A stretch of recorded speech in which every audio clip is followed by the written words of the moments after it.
Olá, me chamo Gabriela Maria Cota dos Santos, sou estudante de agroecologia pela UFAL e sou orientada pela professora Patrícia Muniz de Medeiros. O nome do nosso trabalho se chama Elucidando as Barreiras e Oportunidades para a Popularização de Plantas Alimentícias Não Convencionais na região metropolitana de Maceió. Então, o globo atualmente vem passando por um processo de homogeneização alimentar, e nesse processo, 10% das 260 mil espécies vegetais possuem potencial alimentício. Mas mesmo assim, as dietas humanas de hoje ficaram restritas a apenas 12 espécies. Então, uma série de organizações, como a própria ONU, vem fomentando campanhas que elaborem estratégias de diversificação alimentar.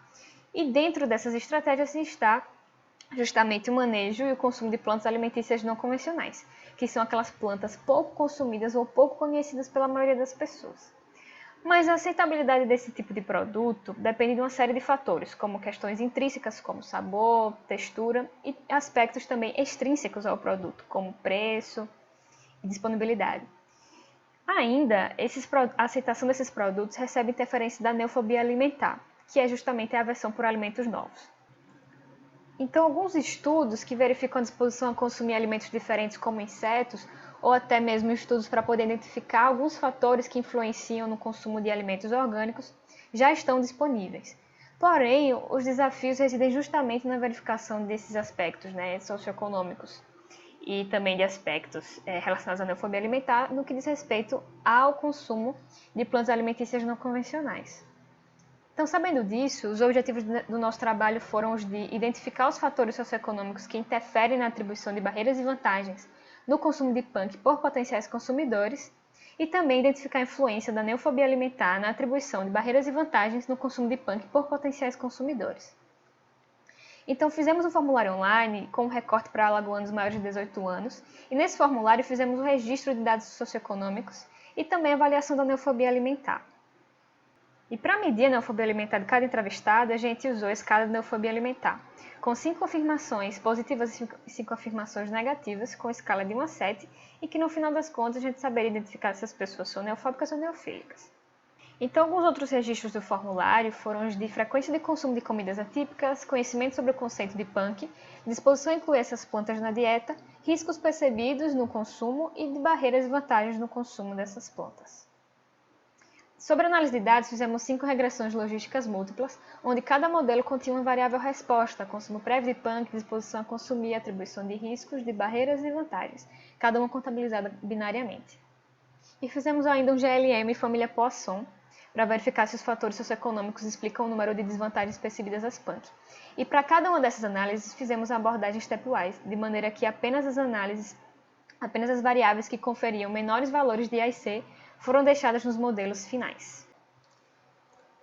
Então tivemos um total de 140 entrevistas de um público majoritariamente feminino, com ensino superior incompleto e com renda familiar entre 1 e 2 salários mínimos. A maioria das pessoas respondeu não consumir punk, apesar de já ter ouvido falar nestas e estarem dispostas a incluí-las em suas dietas, não conferindo riscos e atribuindo vantagens ao seu consumo. Porém, a maioria também afirmou haver algum fator que impossibilite o consumo frequente de punk.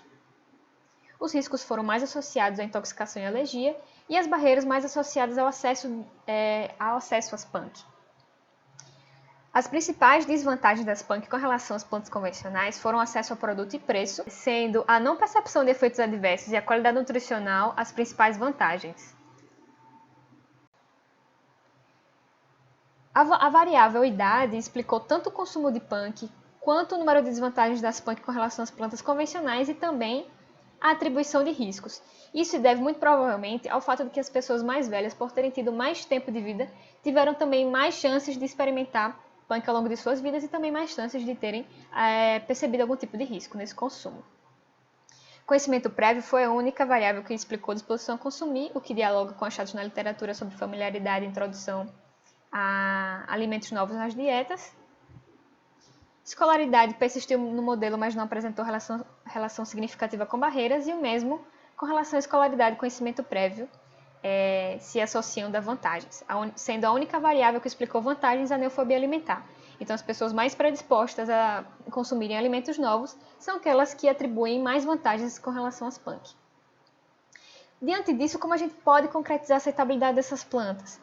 Elencando estratégias para contornar as barreiras elencadas pelos entrevistados, como acesso, como preço, ressignificando as experiências de pessoas mais velhas com punk, viabilizando ações ao conhecimento popular das PANC. Então, era isto, espero que tenha ficado tudo claro. Agradeço a oportunidade. Fico à disposição para tirar possíveis dúvidas.